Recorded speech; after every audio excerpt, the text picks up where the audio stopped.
Growing up, I watched all the different 90s superhero cartoons. There was X-Men, Spider-Man, Superman, Batman, and so many more. But one that stuck out was a series that came later than all the ones I just mentioned, and that was Batman Beyond. It seemed around the late 90s and even the early 2000s, both Marvel and DC started experimenting with the concept of what would their world look like in the distant future. Batman Beyond definitely explores this, but so did Marvel's 2099 comic series with like Spider-Man 2099 and many other similar titles. So here is my question. What would My Hero Academia look like in the distant future? Today I'm going to give my thoughts on this. Obviously, this would take place in the distant future. Imagine a Batman Beyond-like setting, or Spider-Man 2099, whatever you want to call it. There are super tall buildings, flying cars, and tons of cool new technologies that we don't happen to have right now. So this is the kind of setting that our story takes place. But unfortunately, the future is not as bright as we may have hoped. In Japan, there was a great conflict between villains and heroes. Through this great conflict, the villains won and took over the government. Many people fled Japan, including heroes. Now, only a handful of civilians and former heroes live in this new anarchy Japan. Many of our favorite heroes lost their lives during this conflict. Deku's wife Uraraka was killed.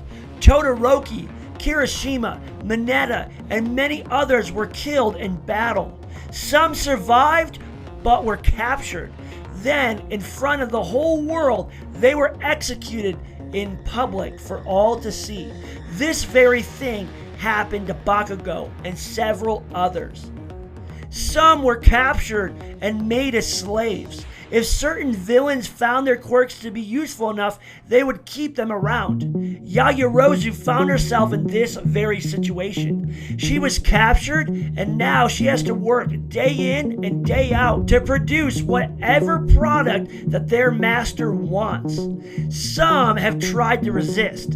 Those that have tried to resist were either beaten to death, or their villain found a unique way to force them into using their quirk. In the case of Yaoyorozu, she is basically drugged to the point where she barely knows what's going on. Arguably, she doesn't even know who she is anymore. She only knows to produce, and produce. That's it. That's all her life amounts to anymore. The League of Villains is no more. Instead of working together, the villains fight each other for control. The land is divided up into different territories. Each territory has its own unique villain who controls it. Many of these villains are ones that we have never seen or never met before in the show. The only ones that we know of right now that's in control is All For One and Dabi. All the rest of the villains have either died, left Japan, or serve other villains. The majority of Japan has become a ruthless underworld. Most people are not safe. Anarchy is the true law of the land. Anything goes.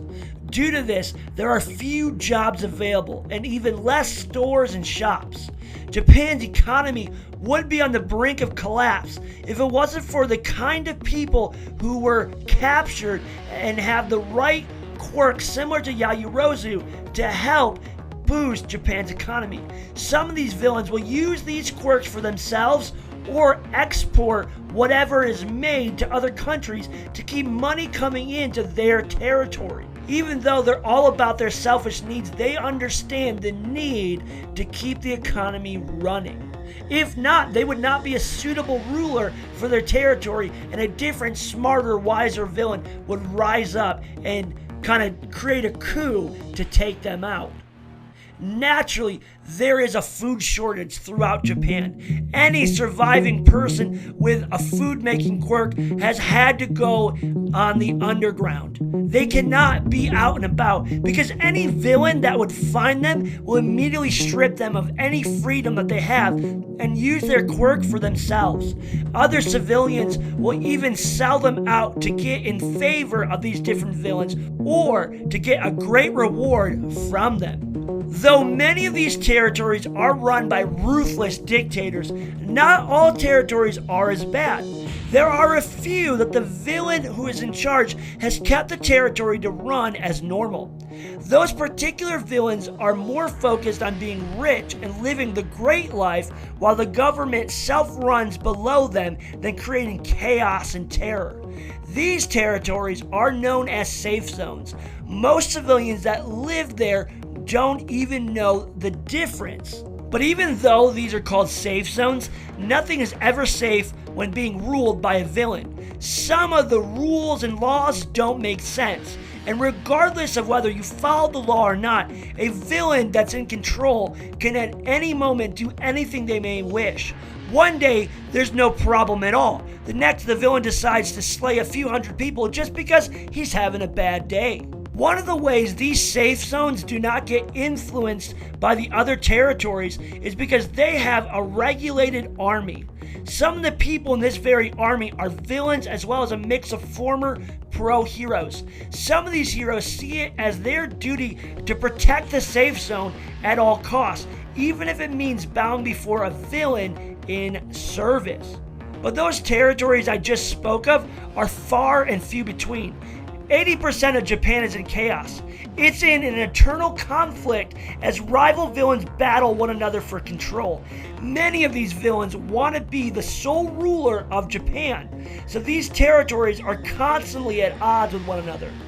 Most civilians try to stay in the safe zones, but the problem is there are too many non-safe zones between each, so many have to travel in between. Unfortunately, when traveling in between, some never make it to their destination. But within the shadows, a resistance is forming. A small group of heroes have come together to take back Japan. Deku, Asui, Tokoyami, Yoshindo, Nagamasa, and Juzo, as well as several others, have formed a team of rebels.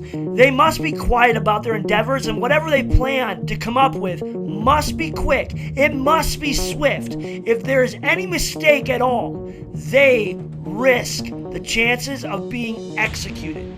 And guys, that's all I have for you today. Make sure you subscribe and hit the notification bell so you don't miss the next part. What do you think will happen next? What do you think this resistance will do? Will they survive? Or more importantly, who will die? Leave your thoughts in the comments below.